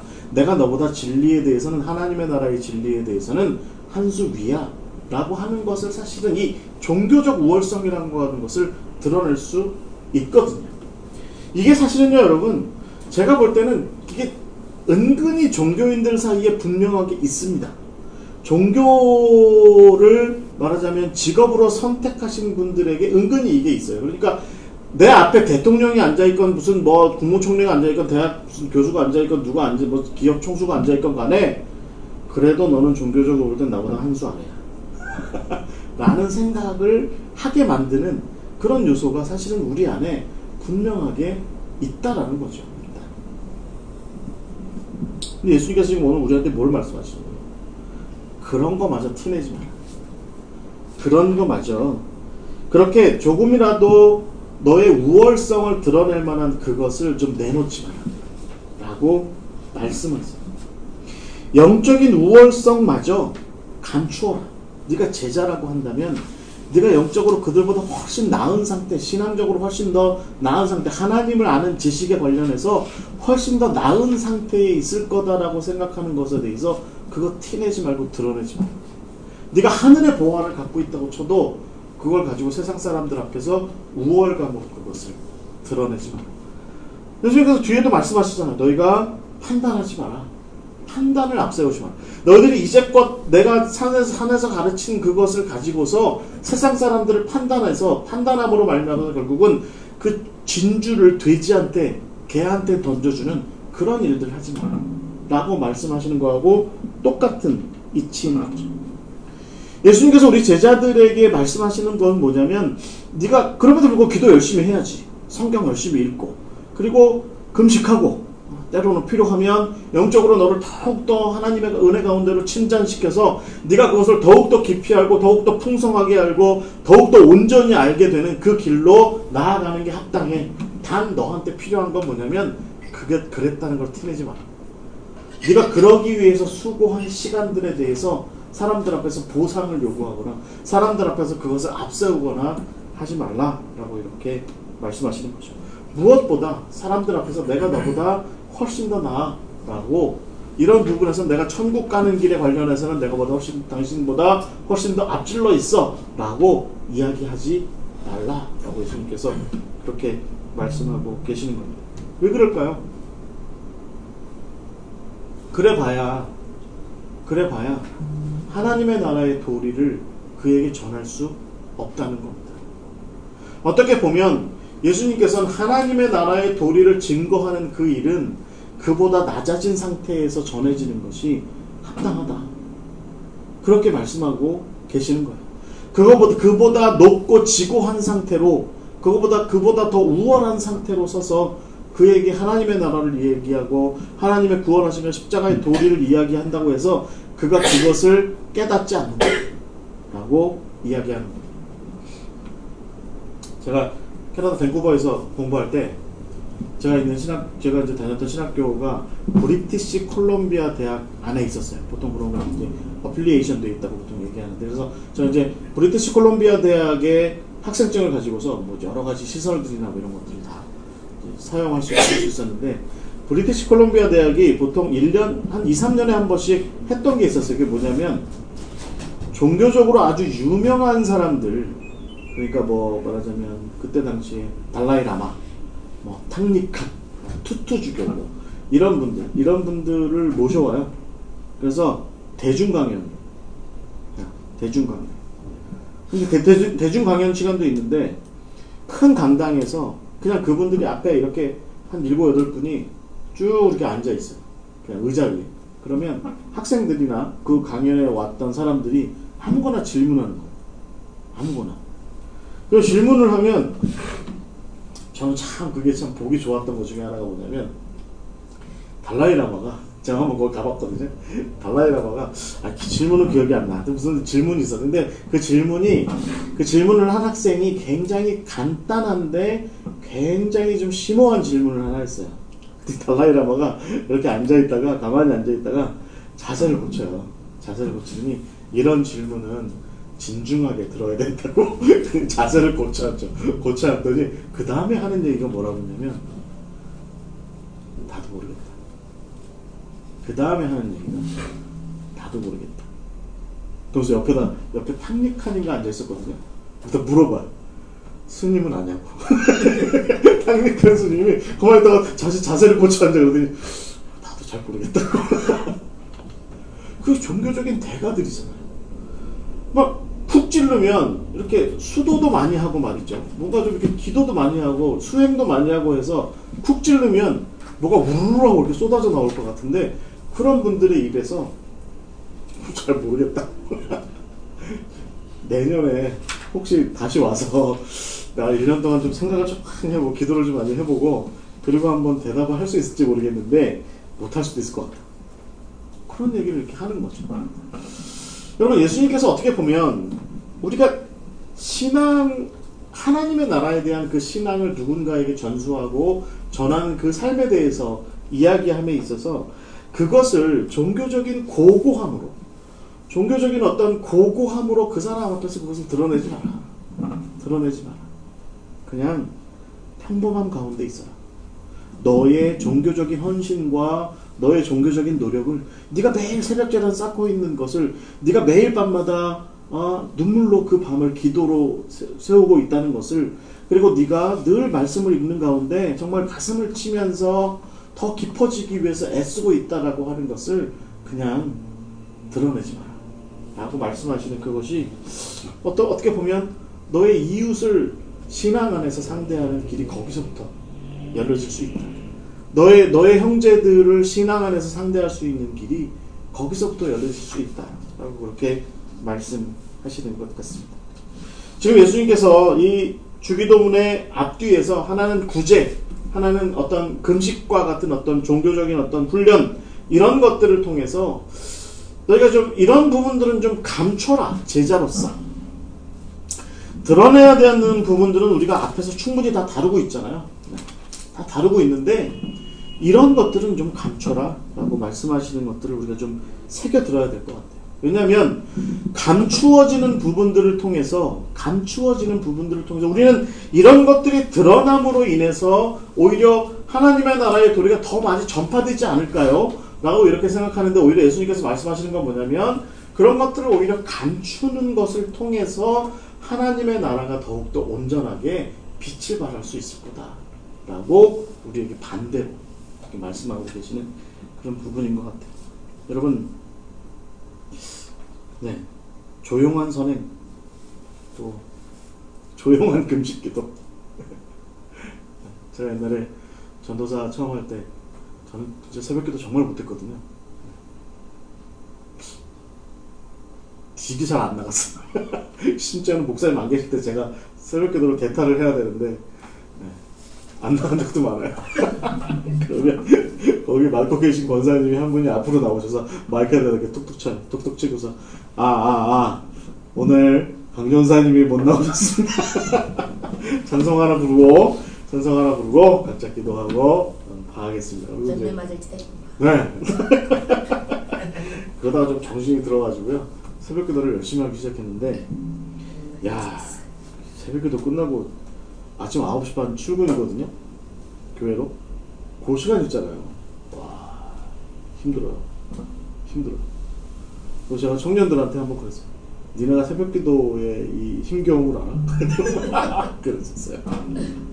근데 오늘 말씀을 보면 티내지 마라. 그런 거 티내지 마라. 네가 새벽 기도를 열심히 한다고 하면서 너는 새벽 기도도 안 하냐고 이런 얘기 해가지고 결국은 그 사람과 너 사이에 이렇게 고저차를 만들지 마라. 이렇게 말씀하시는 거죠. 자, 그리고 나서 예수님께서 마지막으로 너희들이 감춰야 되는 것 중에 정수가 있다. 정말 감추어 두어야 하는 부분이 있다. 뭘로 말씀하셨냐면 기도를 실천하는 것. 기도하는 것을 감춰라.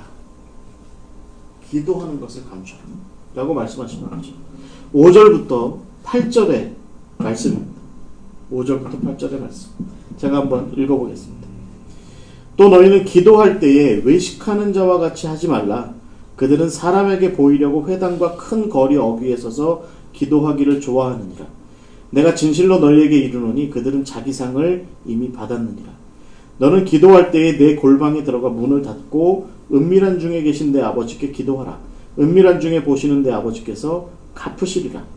또 기도할 때에 이방인과 같이 중언부언하지 말라. 그들은 말을 많이 하여야 들으실 줄을 생각하느니라. 그러므로 그들을 본받지 말라. 구하기 전에 너희에게 있어야 할 것을 하나님 너희 아버지께서 아시느니라. 마지막에 예수님께서 이제 감추어야 되는 세 번째, 우리가 첫 번째는 뭐였죠? 구제하고 선행을 베푸는 것을 감추라. 두 번째는 어떤 종교적인 훈련하는 거, 신앙 훈련하는 거, 그런 거 티내지 마라. 세 번째는 기도 자체를 감추라 라고 말씀하고 계십니다. 어떻게 보면 예수님께서는 제자들에게 세상에 대해서 자기가 지금 무엇을 하고 있다라고 하는 것을 드러낼 수 있는 좋은 방법들이 여러 가지가 있는데 그런 것들을 드러낼 시간에 차라리 하나님 앞에 나아가서 조용히 기도해라 라고 이렇게 말씀하고 계시는 거예요. 제가 앞부분에서 계속 말씀드린 것처럼 우리가 선행을 좀 이렇게 사람들 앞에 드러내고 또 우리가 종교적으로 이런 일들을 하고 있어. 우리 교회가 이런 멋진 성경 공부를 하고 있어. 우리 교회가 이런 식의 종교적인 어떤 훈련, 우리 교회 1000번째 새벽제를 쌓고 있어. 우리 교회 다니엘 기도, 죄송합니다. 이런 기도하고 있어. 우리 교회 뭐 이런저런 기도하고 있어. 이런 것들을 드러내지 말고 그것은 온전히 하나님과의 관계 안에서만, 너와 하나님 사이의 관계 안에서만 조용히 풀어가라 라고 지금 말씀하고 계신 거예요. 그리고 생각하게 되죠. 특별히 이런 구제와 우리 종교적인 어떤 훈련, 그 다음에 기도 이런 것들을 생각해 볼 때 이런 것들이야말로 오히려 더 잘 드러내서 사람들로 하여금 우리 공동체의 일원이 되게 만들 수 있는 굉장히 좋은 방법들일 텐데, 그래서 그들을 이런 어떤 구제, 사람들 어떻게 돕고 있는지, 우리 공동체가 우리가 어떻게 사람들을 돕고 있는지, 우리가 어떻게 종교적인 훈련을, 우리 교회 안에 어떤 종교적인 훈련들이 있는지, 또 우리 교회가 어떻게 기도하고 있는지 이런 것들을 드러내어서 그들을 그런 가운데 끌어들이고 그들과 더불어서 산상수훈 앞에 있는 혹은 산상수훈 뒤에 있는 그런 것들을 더불어 함께 실천하게 만들면 그러면 좋은 거 아닌가? 라고 이렇게 생각할 수 있는데, 근데 예수님께서는 말씀하시기를 그러지 마. 그런데 참 제자도의 핵심으로서의 선행과 또 종교적인 훈련, 무엇보다 기도는 그냥 비밀스럽게 보이지 않는 곳에 두는 게 합당해. 특별히 오늘 기도를 예수님께서는 좀 감추어 두어야 하는 그곳으로 두고 있다라고 하는 것이죠. 그런 생각을 좀 해봐요. 여기 보면 예수님께서 말씀하시기를 사람들은 길거리에 서서 큰 소리로 기도하는 것을 좋아한다. 큰 소리로 기도하는 것을 좋아한다. 이렇게 말씀하세요. 근데 기도를 그렇게 하면 그게 무슨 기도냐라고 말씀하시는 거죠. 이게 무슨 얘기겠습니까? 우리는 기도를 사람들이 들리게끔 한다는 거죠. 우리의 제자로서의 어려움과 우리가 제자로서 했던 일들과 우리가 제자로서 이루었던 것들을 우리가 지금 제자로서 하는 것들을 사람들 앞에 막 떠버리듯이 이야기하는 것을 기도인 양 생각하게 되는데, 그런 기도를 일종의 말하자면 프로파간다로 쓰지 마라. 너를 선전하고 말이지, 너의 하는 일들을 사람들에게 선동하고자 하는 그런 도구로 사용하지 마라. 기도는 하나님께 하는 거 아니냐. 그러니 네가 제자로서 삶을 살아가면서 겪게 되는 여러 가지의, 그것이 감사이든 그것이 기쁨이든 그것이 절망이든 그것이 고통이든 그것이 어려움이든 간에 그 어떤 것이든, 그러니까 제자로서의 삶 가운데 발생하는 희노애락을 결국은 하나님께 탄원하려고 한다면 하나님 앞에 나아가서 하나님하고만 이야기하는 것이 그게 제자로서 합당한 모습이다 라고 이렇게 우리에게 가르쳐주고 계시는 것입니다. 제자로서의 삶이라는 게 정말 그런 것 같아요. 그럼 어떻게 보면 모세도 그랬죠. 모세도 이스라엘 백성들을 광야를 이렇게 이끌어 나갈 때 백성들이 막 불순종하고 막 못된 짓 하고 그럴 때 늘 모세가 어디로 가요? 사람들 틈바구니 막 기도한 게 아니라 성막 가운데로 가죠. 하나님 계신 곳으로 가서 조용히 기도하죠. 여러분, 다윗 같은 경우 한번 생각해 보세요. 다윗이 기름 부음 받은 이후에 그가 기름 부음 받았다는 사실이 알려지고 나서 사울이 그를 죽이려고 하고 막 그래서 그가 막 그렇게 그 유다 광야라든지 블레셋 땅이라든지 이런 곳을 막 이렇게 도망 다니잖아요. 그런 와중에 그가 사람들을 선동해서 그가 겪고 있는 어려움, 그가 겪고 있는 힘든 것, 그런 가운데에서 내가 얼마나 지금 사울왕을 위하고 있는지 봐봐, 이게 뭔지 알아? 이 천조각이 뭔지 알아? 사울왕이 거기서 볼일 볼 때 내가 몰래 잘라낸 거야. 내가 동굴 가운데서 몰래 잘라낸 거야. 여러분, 나를 좀 봐주세요. 내가 얼마나 사울왕을 위해서 살고 있는지 봐주세요. 라고 다윗이 그렇게 하지 않았다는 거예요. 다윗은 어떻게 했나요? 다윗은 그럴 때마다 조용히 기도했다는 거죠. 하나님께 기도했다는 거죠. 그의 기도들이 사실은 다 시편에 그렇게 남아있는 것을 우리가 보게 되잖아요. 예수님도 결국은 마찬가지이신 것 같아요. 우리가 예수님께서 앞에서도 우리가 얘기했지만 예수님의 삶이라고 하는 것이 그렇게 감추어진 삶으로 그렇게 있던 부분이 있다. 그리고 그 예수님께서는 그 감추어진 부분들을 무엇으로 채우셨습니까? 기도로 채우셨다라고 하는 것이 우리가 주의 깊게 봐야 되는 부분입니다. 예수님께서 사람들 앞에서 그들을 고치시고 그들에게 하나님의 나라를 선포하고 하나님의 놀라운 진리들을 외치셨지만, 그리고 나서 예수님께서는 늘 그들과 함께 있었던 것이 아니라 조용한 곳으로 물러나셔서 그 한적한 곳에서 겟세마네 동산에서 거기에서 기도하셨다는 거죠. 다른 무엇보다 하나님과 더불어 교제하시고 하나님의 뜻 가운데 당신이 앞으로 해하셔야 될 일과 이제껏 일어났던 일들을 하나님과 대화하시고 십자가의 길을 더 모색하시고 그 십자가를 이루어가는 그런 사역들을 기도 가운데 진전시키셨다라고 하는 것입니다. 여러분, 어떻게 보면 그러니까 결국은 예수님에게서도 온전히 드러나는, 혹은 다윗에게서도 드러나는 이런 부분들이 기도라고 하는 것이 어떤 거예요? 우리가 결국은 우리 제자도에서 진정한 원동력이 바로 이 기도일 수 있다. 하나님과 나만의 은밀한 그런 골방에서 벌어지는 이 시간들을 통해서 우리는 결국은 우리가 앞으로 이루어가야 되는, 지금껏 이루어왔던 제자도의 결실들과 앞으로 해야 될 일들에 대한 것들을 온전히 더 아름답게 이루어갈 수 있다. 그리고 그 중심에 비밀스러운 기도가 있어야 한다라고 하는 것을 우리는 잘 이해해야 할 것 같습니다. 제자로 삶을 살아가다 보면 어려운 일들 많이 있는 거죠.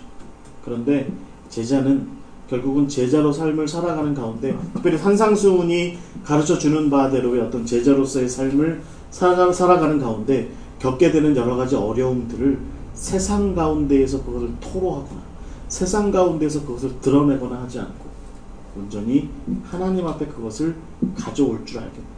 혹은 제자로서 이룬 놀라운 일들, 기적과 같은 일들, 놀라운 어떤 성과들, 그런 것들을 세상 가운데에서 드러내기보다는 그것을 예물처럼 하나님 전으로 가지고 와서 조용히 하나님 앞에 그것을 내어놓고 감사의 찬양을 드리는 그것이 바로 제자의 모습이다 라고 이렇게 이야기하고 있습니다.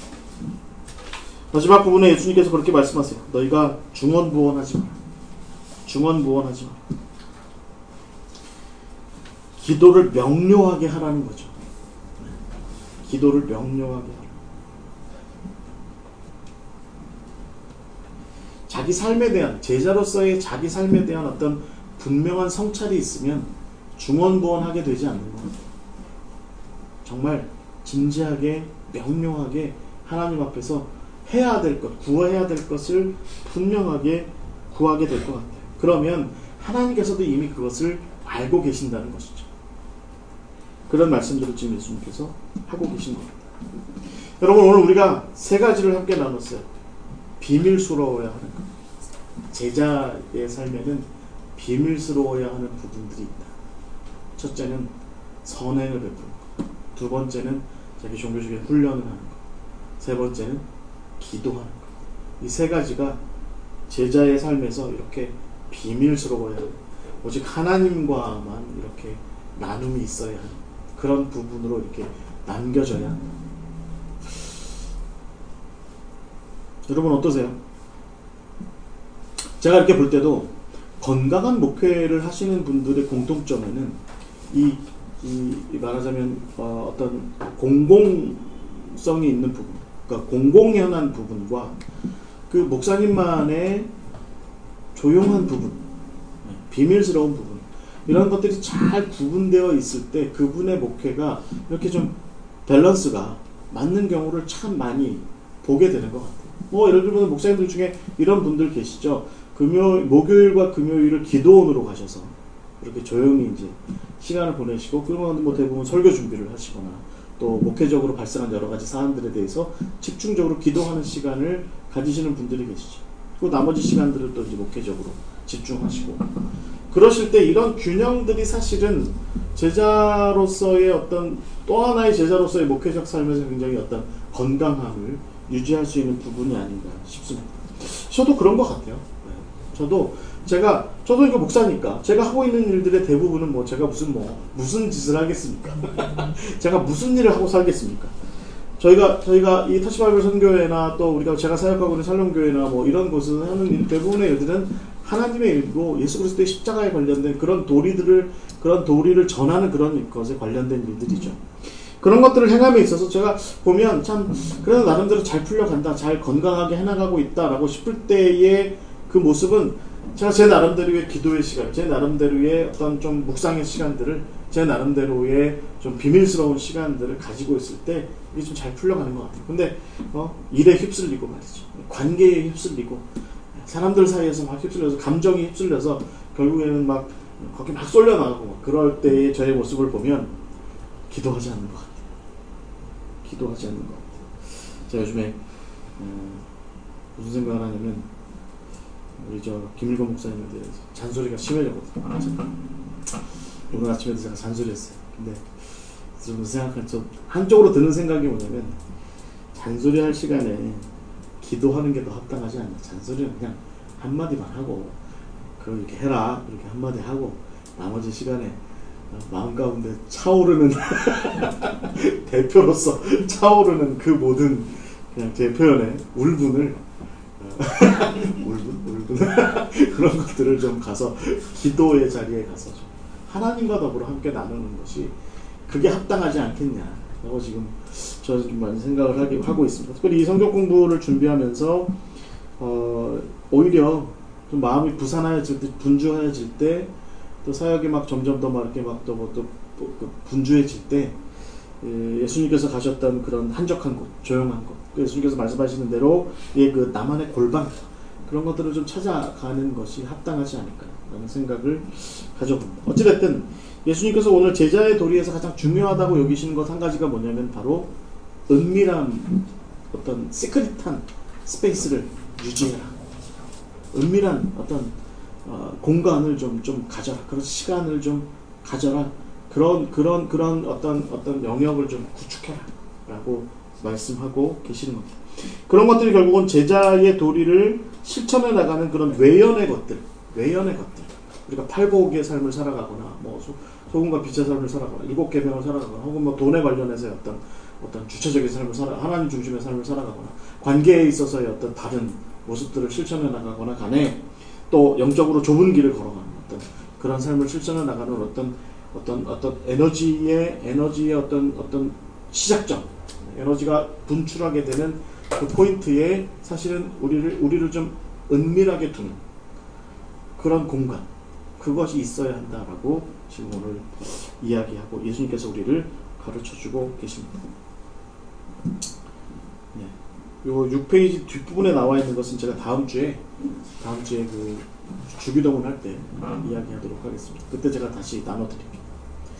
오늘 이제 요 정도로 해서 비밀스러워야 하는 부분들에 대해서 해봤습니다. 여러분, 제자의 도리를 실천하심에 있어서 나만의 시크릿 나만의 시크릿이 뭐냐 라고 묻는다면, 그것은 아마 우리의 제자로서의 실천의 영역에 있어서, 특히 어떤 선행을 실천함에 있어서, 또 영적인 훈련을 실천함에 있어서, 특별히 기도를 실천함에 있어서의 비밀스러움, 그런 것들을 잘 유지해 나갈 때 우리의 제자도가 온전하게 완성될 수 있다 라고 이렇게 생각을 할 수 있을 것 같습니다. 여러분의 그 비밀스러운 공간과 시간은 어디에 있습니까? 혹은 저처럼 최근에 이렇게 잃어버리시고 방황하다가 괜히 옆에 있는 우리 김일권 목사님 옆에 있다고 번호 뻥 차고 분노를 분출하고 말이죠. 그러고 있지 않으세요?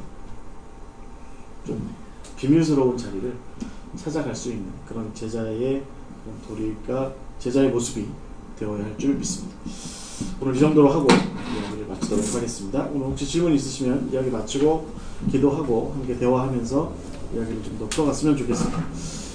기도하고 마치겠습니다. 하나님 감사합니다. 오늘 우리에게 또 비밀스러운 제자의 삶에 대해서 함께 나눌 수 있도록 허락하시면 감사드립니다. 우리가 제자로서 실천하는 것이 무엇보다 중요한데, 실천의 상당 부분들을 사실은 비밀스럽게 두어라 라고 이렇게 말씀하고 계신 예수님의 말씀을 우리가 다시 한번 기억하고 잘 상기하고 잘 마음에 우리의 삶에 새겨나갈 수 있도록 주여 인도하여 주시옵소서. 그래서 세상 가운데 자기를 드러내고자, 세상 가운데 자기를 선전하고자, 세상 가운데 자기를 알리고자 하는 그런 분주함들이 우리를 지배하고 있는 이 세상 가운데에서 제자의 도리는 오히려 은밀함 가운데 하나님과 교제하는 가운데 더욱더 풍성함이 있다라고 하는 것을 발견하고 깨달을 수 있도록 주여 인도하여 주시옵소서. 오늘까지 함께 하시면 감사드립니다. 다음 주에 다시 만날 때까지 주께서 도와주시고 이끌어주시고 비밀스러운 삶들이 더욱더 풍성하게 연결될 수 있도록 주님 도와주실 줄 믿습니다. 살아계시고 역사하시는 예수 그리스도의 이름으로 기도하옵나이다. 아멘.